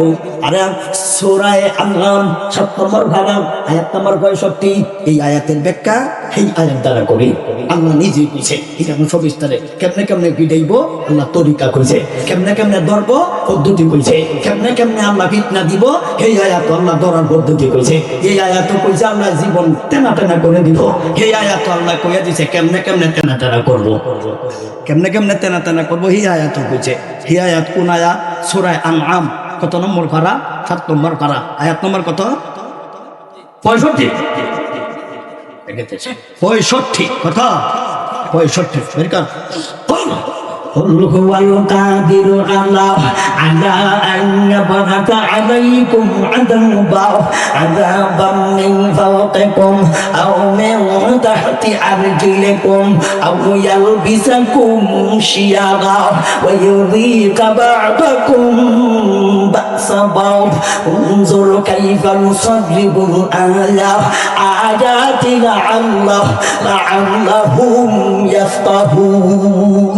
আল্লাহ নিজেই বলেছেন আমার হাবিব আবু জেহেল আবু লাহাব উতবা সাইবা নজইরা আহমদ চাঁদ আপনাদেরকে ওরা মানুষই মনে করে না, আমার বেলালকে মানুষই মনে করে না, আমার উমর আমার আলী আমার উসমান আমার আবু বকরকে মানুষই মনে করে না, আমার সালমান ফার্সি ওরা মানুষই মনে করে না। এদের ধারণা এদের হাতে ক্ষমতা, এদের ধারণা এদের হাতে অস্ত্র, এদের ধারণা আইন শৃঙ্খলা বাহিনী তাদের হাতে, এদের ধারণা এদের ক্ষমতার কারণে শুধু সাহাবায়ে কেরামদেরকে ওরা মানুষই মনে করে না, এমনকি আমাদের নবীকে ওরা মানুষই মনে করে না। এদেরকে দাম দেয় না, এদেরকে সম্মান দেয় না, এদেরকে মর্যাদা দেয় না। বর্তমান যুগেও যারা নাকি ধনী, যারা নাকি দেশ চালায়, যারা নাকি রাষ্ট্র চালায়, এরাও আমাদের মতো হুজুরদেরকে এরাও মানুষই মনে করে না। রান্নারও মানুষই মনে করে না, এরা মনে করে বহুত কিছু টাকা আছে, পয়সা আছে, আইন শৃঙ্খলা বাহিনী তাদের আছে, তোমাদের কাছে অর্থ সম্পদ থাকতে পারে। সেই নারাইকো আমরা দুর্বল হতে পারি, আমরা হয়তো নিদিক হতে পারি, আমরা হয়তো আপনার শক্তিহীন হতে পারি, কিন্তু আমাদের আল্লাহ কিন্তু দুর্বল না, আমাদের আল্লাহ কিন্তু অসহায় না, আমাদের আল্লাহ কিন্তু শক্তিশালী।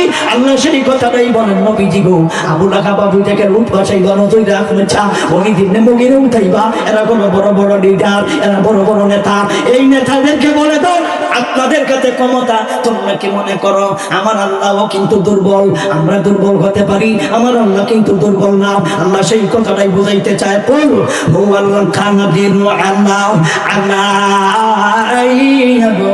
আলাইকুম আযাবাম মিন ফাওকিকুম আও মিন তাহতি আরজুলিকুম আও ইয়ালবিসাকুম শিয়াবা ওয়া ইউযিকা বা'দাকুম বা'সা বা'দ। কিবা তো বা'সা বা'দ লম্বা করে করতে পারবে, কোনো অসুবিধা নাই। এমনকি সাকিন করেও করতে পারবে, কোনো অসুবিধা নাই। তবে সাকিনের চাইতে আলিফ দিয়ে পরিবর্তন করা এটা তখফিফ, এটা কিন্তু তখফিফ, কিন্তু এটা হলো আমরা বিভিন্ন কেরাতের সবচাইতে নির্ভরযোগ্য কেরাত হলো এটা, এই কারণে এটা বাকি রয়েছে, কিন্তু এটাও সহি কেরাত। ওয়ায়ুযিকা বা'দাকুম ওয়ায়ুযিকা বা'দাকুম বা'সা বা'দ। কিবা তো বা'সা বা'দ ধরে বাবা হামজারে আলিফ দিয়ে করবে, আর না হইলে হামজারে সাকিন করে করবে। দুটা কেরাত চকি আছে, দুটা কেরাত চকি আছে, নাইলে তো আমার ভুল ধরে নিব, কইব হ্যাঁ উজির করে কেরাত কইতে পারে না, বুঝছেন? এরা তো হাফেজ আছে ব্যক্তির, আমরা মাথা ফাঁকি দিলাম, এরা খুব উজির বলে কেটা কয় বেড়া বেড়া দিকে কেরা তো হতে পারে না। আল্লাহ বলেন বল নবী আপনি বলুন, আবু লাহাব বাবু জায়গায় লুটবা সাইবানো হইরা, তোমরা কি ধারণা আমি আল্লাহ কি দুর্বল? আমার নবী প্রতিবাদ করতে পারতো না, এদের অস্ত্র কম, বস্ত্র কম, এদের ধন সম্পদ কম, দল কম, লোক কম, এদের হাতে মানুষ কম, তোমরা কি মনে করো এদের প্রতিবাদ করতে পারতো না বিদায় আমি আল্লাহ কি পারতাম না? আল্লাহ বলে দেন নবী আপনি বলে দিন কুল হুয়াল কাদির, আমি আল্লাহ কিন্তু তাদেরকে ধরতে আমি অক্ষম নয় রে, আমি আল্লাহ সক্ষম, আমি দুর্বল নয় রে, আমি শক্তিশালী। কুল হুয়াল কাদির আল্লাহ আলা আইয়াবরাতা আলাইকুম আযাবা, আমি আল্লাহ তোমাদের উপর আমার আযাব আর গজব প্রেরণ করিতে আমি আল্লাহ কিন্তু দুর্বল নয়, আমি আল্লাহ শক্তিশালী, আমি আল্লাহ সক্ষম। তবে কেমনে তোমাদেরকে ফিতনা দিব আমি আল্লাহ তার তরিকা বাঁধাইয়া দেই, কেমনে কেমনে করবো আমি পদ্ধতি কইয়া দেই। এক নম্বর পদ্ধতি মিন ফাওকিকুম, দুই নম্বর পদ্ধতি আও মিন তাহতি আরজুলিকুম, তিন নম্বর পদ্ধতি ওয়ায়ু আওয়ায়াল বিসাকুম শিয়াগা ওয়ায়াল বিসাকুম শিয়াগা, তিন নম্বর। চার নম্বর পদ্ধতি ওয়ায়ুযিকা বা'দাকুম বা'সা বা'দ। এই হলো চারটা তরিকা। ধরবেন কয়ভাবে? চারভাবে। ব্যাখ্যা করতাম রে ভাই 4 দিন সময় লাগবো আমার, খালি এই অংশের ব্যাখ্যা করবে। এই আয়া তুই যাইতে গেছে আমার এই রাইট, একদিন গেছে আরেকদিন করতেছি, 2 দিন ধরে ওয়াজ করতেছি প্রথম অংশ, তো 2 দিন ধরে ওয়াজ করতেছি প্রথম অংশ। এখন শাস্তির আলোচনা, শাস্তি দিবেন কয়ভাবে?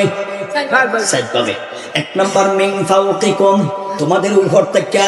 2 নম্বর আও মিন তাহতি আরজুলিকুম, তোমাদের পায়ের নিচে থেকে। 3 নম্বর আও ইয়ালবিসাকুম শিয়াগা, আমি আল্লাহ ভিন্ন ভিন্ন বিরোধী দল বানাইব, এক দলরে দিয়া আরেক দলরে চাইজ করবো, এক দলরে দিয়া আরেক দলরে ভিড়াইব, কিন্তু মূলত একজন আরেকজনরে কইব এই দলে এই দলরে মারছে, এই দলে এই দলরে মারছে, মূলত কিন্তু এই দলে এই দলরে মারে না, এই দলে এই দলরে মারে না, মূলত আল্লাহ ফিতনা দেয়, গাদার বাচ্চারা বুঝে না। ফিতনাটা কাটা ঠিক আছে, আল্লাহ দিতেছে।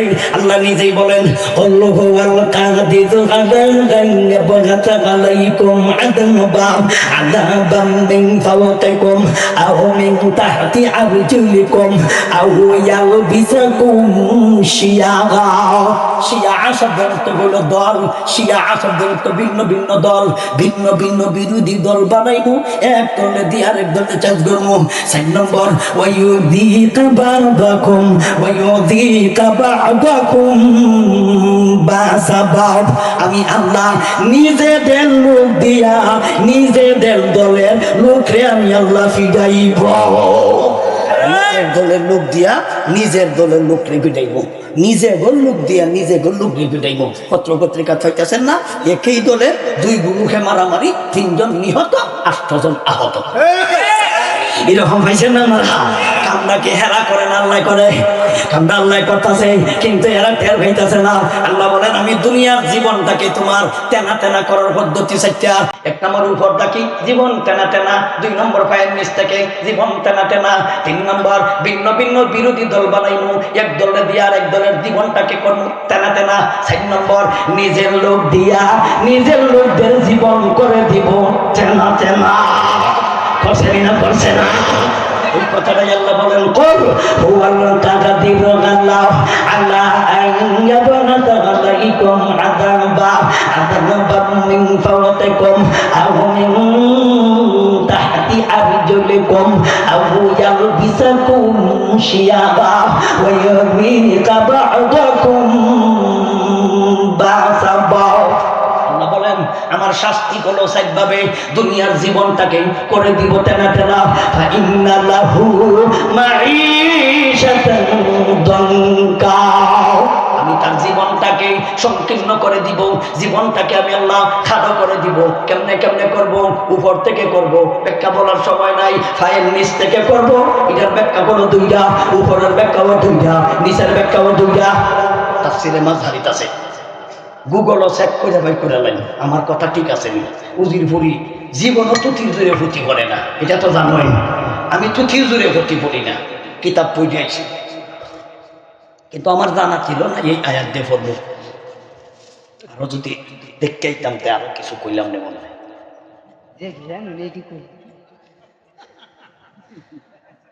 আউমি তাহতি আরজুলিকুম, এই অংশের ব্যাখ্যা হলো 2টা। একটা হলো আমি আল্লাহ মাটির নিচ থেকে তোমাদের ভাইয়ের নিচ থেকে তোমাদের জীবনটাকে আমি আল্লাহ সংকীর্ণ করে দিব। এর 1 নম্বর ব্যাখ্যা হলো আমি আল্লাহ ভূমিকম্প দিয়া তোমাদের জীবনটাকে আমি আল্লাহ সংকীর্ণ করে দিব। কি দিয়া? কি দিয়া?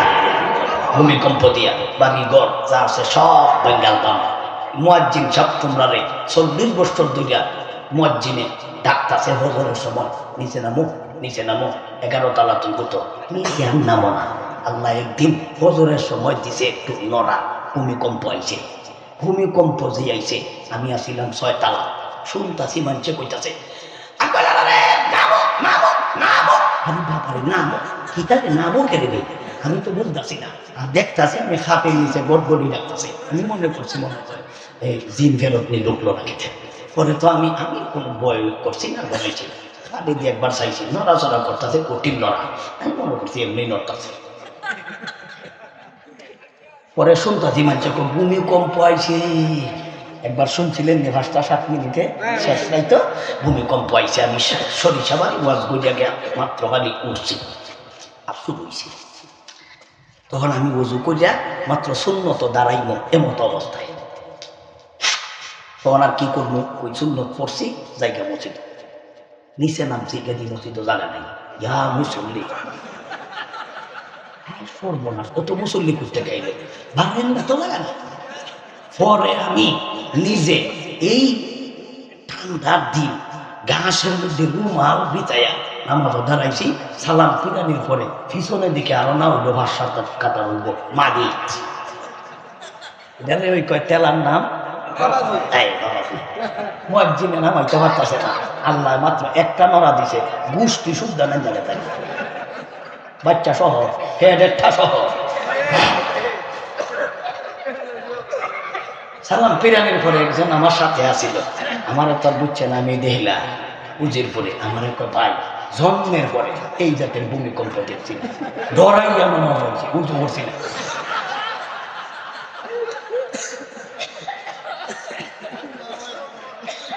কিতা মনে করো এখনের ঘটনায় ভেড়া নমাজ হয়েছে ওজু সারা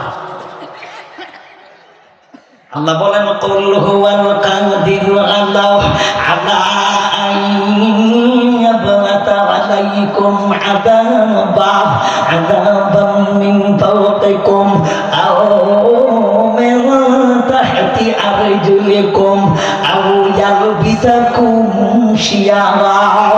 আমি আল্লাহ শাস্তি দিব উপর থেকে, আমি আল্লাহ শাস্তি দিব পায়ের নিচ থেকে।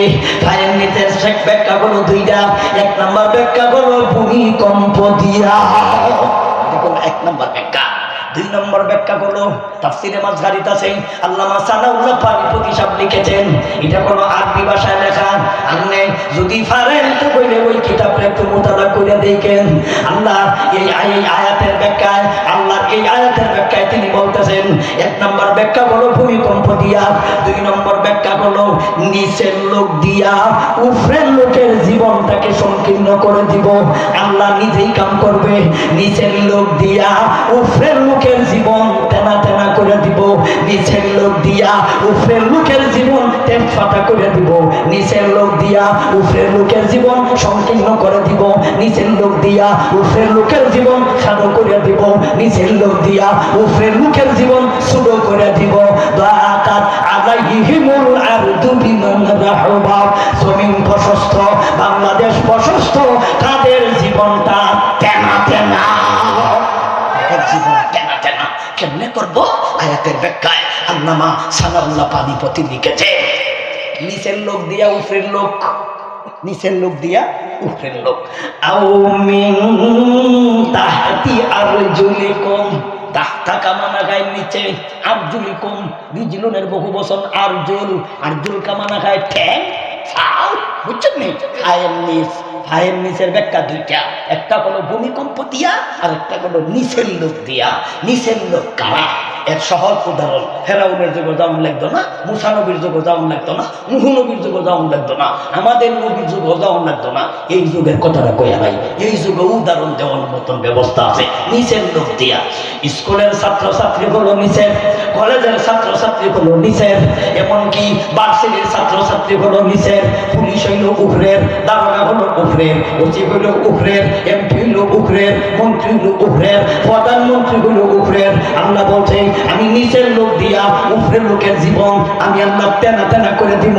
এখন নিচের লোক দিয়া স্কুল কলেজ ভার্সিটির ছাত্র দিয়া এমপি মন্ত্রী প্রধানমন্ত্রী সহ তাদের জীবনটাকে আল্লাহ তেনা তেনা করে দিছে। আল্লাহর কথা ঠিক আছে কিনা? বৈষম্য বিরোধী আন্দোলন, ছাত্র আর কোনো দোষ নাই, আল্লাহ এরা রেজা করাইছে, কামরা আল্লাহ করছে, মাধ্যম হইল এরা। এই কথাটাই আল্লাহ বলেন, দুনিয়াতেও ফিতনা দিয়াম, মরণের পরও ফিতনা দিয়াম। ওয়ামান আরাদা আন যিকরি ফাইন্না লাহু মাঈশাতান দানকা। যারা আমার জিকির থেকে মুখ ফিরাবে আমি তার জীবনটাকে, দুনিয়ার জীবনটাকে কিতা করবো? ঠেলা ঠেলা। বুঝছেন তো? জীবনটা টানা টানা। ওইছে নি? ওইছে নি? ওইছে। যেই ব্যক্তি আমার মামলা দিয়েছিল চারটা, দয়া করিয়া চারটা মামলা দয়া করে দিয়েছিল, আমার দোষ নাই দেখি তা অর্থ, দয়া করে দিত না দেখি তার অর্থ। এই লোকটার নাম আপনারা ইউটিউবে কিংবা তো মিডিয়ার মাধ্যমে লোকটার নাম চিনবেন। লোকটার কয়েক কালামানিকা, ফেসবুকের নাম কালামানিকা, আসল নাম আমি নিজেই জানি না। এই কালামানিকা আমার একটা মামলা দিছি। মামলা দেওয়ার পরে আমি আল্লাহরে কইছিলাম, আল্লাহ এই জায়গা বললো বাংলাদেশের সর্বশেষ জায়গা, উনি হলো প্রধান বিচারপতি, উনার কাছে যাই আমরা বিচার পাওয়ার কথা। আল্লাহ উনি নিজেই যখন আমাকে আসামি বানায়, তার বিচার পাওয়ার জায়গা নাই। আল্লাহ তুমি ছাড়া আমাদেরকে আর কেউ এই এদের হাত থেকে হেফাজত করতে পারবে না। কিন্তু দোয়া দিয়ে তাড়াতাড়ি কবুল কেমন বইটা বুঝছিলাম না। কিন্তু আল্লাহ কেমনে তার জীবনটা তেনা তেনা করছে, যখন ওই লোকটা দেশ চাইরা পলাইতে চাইছে সীমান্ত এলাকায়, আল্লাহ তারে ধরছে। দইরা তো আল্লাহ শেষ না, দইরা তো আল্লাহ ছাড়ছে না। তারে এত বড় একজন বিচারপতি, এত বড় পাওয়ারফুল লোক, এত বড় একজন ধনী লোক, তারে আল্লাহ কলা পাতার মধ্যে ঘুম পাড়াইছে।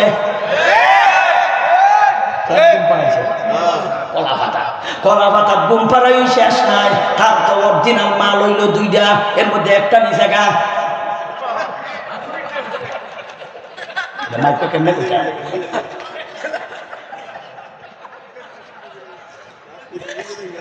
বুঝছো তো আল্লাহ কিতা নিছে হ্যাঁ তাইলে আল্লাহ কয় জীবনটারে কইরা দিলাম কিতা কইলা গেলে কিতা আল্লাহ কয় যাই না রাখো ওয়ামান আরাদা আযাদিকরি ফাইন্না লাহু মাঈশাতান দানকা আমি আল্লাহ তার জীবনটাকে আমি আল্লাহ সংকীর্ণ করে দিব সংকীর্ণ সর্বনিম্ন মানের ব্যাখ্যাটা বাংলাদেশের নিম্নমানের শব্দ হলো জীবনটাকে টেনা টেনা জীবন বর্তমানে এই চাচা কই আছে জেলখানায় জেলখানা কি প্রশস্ত না সংকীর্ণ এই হইল জীবন এই হইল শাস্তি দুনিয়ার শাস্তি এখন বুঝতেছে জীবন টেনা টেনা জীবন টেনা প্রধানমন্ত্রীর অবস্থা তো ভালো করে জানা তিনি নিজেই কইছিল আমার বাহের দেশ তুমি বাহের দেশ তো বাগো কেনে ভাগ্যা কি দেশ হয় কোনো মুসলমান বেড়া বাঁচলাম না বিন্দু বেড়া ধরবে জীবন কি প্রশস্ত না ওই কথাটাই আল্লাহ বলেন শাপলা চত্বরে এতগুলি হুজুর মারছিলাই আমরা কোনোদিন হেফাজত উচ্চারণটা করতাম পারতি না হেফাজত করি হেফাজতে কইয়া গালি দিত হেফাজতে কইয়া গালি দিত হেফাজতে ইসলাম কখন গেছে না শাপলা চত্বরে কারা কারা গেছে নামটা পর্যন্ত কখন গেছে না নামটা উচ্চারণ গেছে না কইতে পারছো সুন্দর সত্য দিয়ে সত্য তুমি গেল কখন গেছে জীবনও গেছে এই সমস্ত ছাত্রদেরকে হত্যা করা এই সমস্ত হুজুরদেরকে আহত করা আমার ভাবর তো গুলি আছে আমার গুলি করা বরঞ্চ আমরা দেখেছিলাম আমাদের প্রধানমন্ত্রী ম্যাডাম সাহেব তিনি কিন্তু সংসদে লড়াইয়ে পড়েছিল হুজুররা শাপলা চত্বর রং মেকে ঘুরতে রয়েছে কিনা এরপরে আপনার শফি সাহেবরে মস্কারি খিরিজাজ বইরা কইছিল তেতুল হুজুর কইছিল না যারা তোমরা তেতুল কইছলাই আমরা তেতুল লইয়া লইয়া তোমাদেরকে দূরবীন দিয়া ক্যামেরা দিয়া তালাশ করতেছি তোমরা কুজ্জা হইতাছি না তোমরা এখন কোথায় গেলাই তোমরা কি আমরা ওয়াজ করার অনুমতি দিতাই না পুলিশ ওসিএস পিসাব তোমরা কি এখন আর কথা বলতে না এখানে পারমিশন দেওয়া যাইত না অনুমতি ছাড়া ওয়াজ করুন যাইত না আর জীবনে কোথায় নেই জীবন জীবন এটা আল্লাহর কথা আমার কথা আল্লাহর কথা আল্লাহ নিজেই বলেছেন ওয়ামান আরাদা আযাদিকরি ফাইন্না লাহু মাঈশাতান দানকা যে ব্যক্তি আমি আল্লাহর জিকির থেকে মুখ ফিরাবে জিকিরের 1 নম্বর ব্যাখ্যা কোরআন থেকে জিকিরের 2 নম্বর ব্যাখ্যা ওয়াজ থেকে জিকিরের 3 নম্বর ব্যাখ্যা শরীয়ত থেকে জিকিরের 4 নম্বর ব্যাখ্যা ইসলামী শিক্ষা দীক্ষা থেকে জিকিরের 5 নম্বর ব্যাখ্যা আমি আল্লাহর জিকির থেকে যারা নাকি মুখ ফিরাইবে আমি আল্লাহ ওই লোকটাকে দুনিয়ার জগতে শাস্তি প্রদান করিব দুনিয়ার জগতের শাস্তি দিব 7 ভাবে 1 নম্বর উপর থেকে 2 নম্বর বাইরের নিচ থেকে 3 নম্বর ভিন্ন ভিন্ন বিরোধী দল বানাইয়া এক দলে আরেক দলে দিয়া 4 নম্বর হলো নিজে লোক দিয়া নিজের লোকরে দিয়া নিজের লোকরে ফিটাইলাম নিজের লোক দিয়া নিজের লোকরে ফিটাইব কিভাবে এটা একটা উদাহরণ দেলাই আজকের মতো শেষ করে নিব তোমরা যাও লাগবে না আমি যাবো না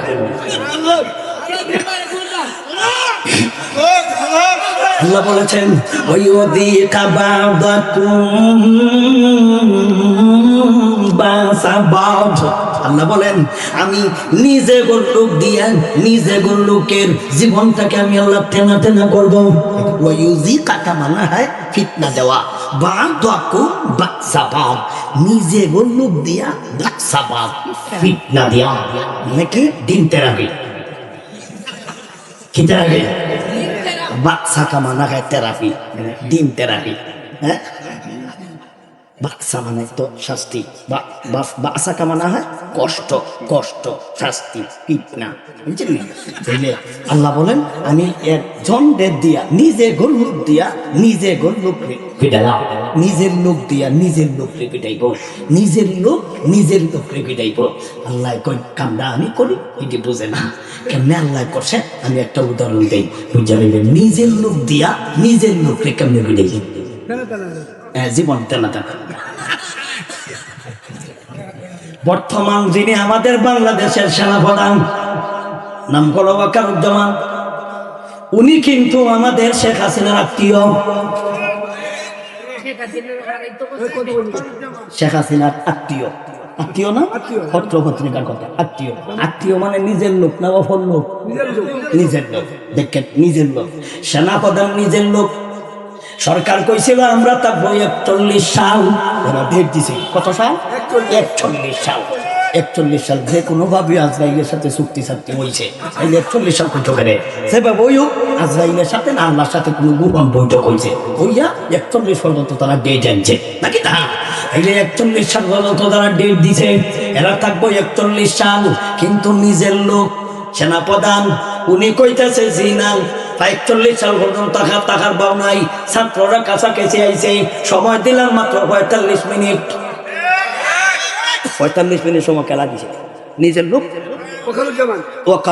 ওয়াকার সাহেব কইছে 45 মিনিটের ভিতরে কথা বলে বুঝাইলাম। সেটা কইলাম না, বুঝলে? নিজের লোক সরকার কইছে 41 সাল, নিজের লোকে কয় জি না 45 মিনিট, এর ভিতরে কথা বলে বুঝাইলাম। এর ভিতরে বিধি 14টা সুটকেস বুঝাইছে, 14টা সুটকেস বুঝাইছে, বুঝছেন নি? এটা পত্রিকার কথা। আল্লাহ বলেন আমি নিজের লোক দিয়া নিজের লোকের জীবন চেন চেন, বুঝছেন তো না? এই হইল 7টা পদ্ধতিতে আল্লাহ ফিতনা দিব। ওয়ামান আরাদা আন যিকরি ফাইন্না লাহু মাঈশা ফাইন্না লাহু মাঈশাতান দানকা ওয়া নাহশুরুহু ইয়াওমাল কিয়ামাতি আমা ক্বালা রাব্বি لما حشرتني أعمى وقد كنت بصيرا قال كذلك أتتك آياتنا فنسيتها وكذلك اليوم تنسى। এতক্ষণের সার সংক্ষেপ, এটাকে কয় মুলখ্খাস, এটাকে বলে সামারা। এখন সার সংক্ষেপ একেবারে শুরু করে ওয়াজ করি, এতক্ষণের ওয়াজ। যে ব্যক্তি আমি আল্লাহর জিকির থেকে দূরে থাকবে, জিকিরের ব্যাখ্যা হলো 4টা 5টা। এই 5টা জিনিস থেকে যারা দূরে থাকবেন আমি আল্লাহ তাকে শাস্তি দিব, দুনিয়াতেও শাস্তি দিব। দুনিয়ার শাস্তি হলো 4 ভাবে, দুনিয়ার শাস্তিটাই একটা, কিন্তু পদ্ধতি 4টা। একটা হলো জীবন থেকে সংকীর্ণ করে দিব, জীবনটা সংকীর্ণ করবো 4 ভাবে। প্রথম নম্বর উপর থেকে, দ্বিতীয় নম্বর নিচ থেকে, তৃতীয় নম্বর ভিন্ন ভিন্ন দল বানাইয়া, 4 নম্বর হলো নিজের লোক দিয়া নিজের লোকের জীবনটাকে আমি আল্লাহ একেবারে তেজপাতা এবং জীবনটাকে তেনা তেনা করে দিব।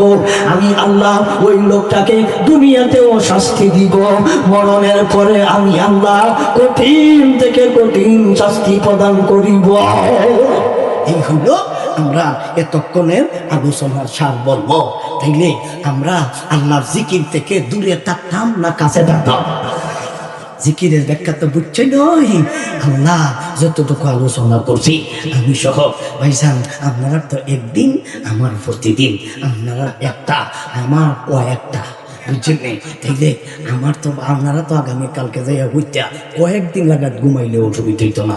আমি ভাইজান দিনটাকে শুরু করবো, ওই জন্য আমার ঘুম নাই, ড্রাইভারও নাই, আমি নিজে ওয়াজিব নিজে ড্রাইভারও কয় কাম করতাম করি, আবার মাদ্রাসাও পড়ানো লাগে। আল্লাহ যতটুকু আলোচনা করছি ভাই, মাদ্রাসার দিকে সুদৃষ্টি কামনা আপনারা সবাই করবেন, নারী পুরুষ সকল। আপনারা দেখেছেন মাদ্রাসায় যারা পড়ছে, মাদ্রাসায় যে অনুদান দিয়েছেন দেখছেন।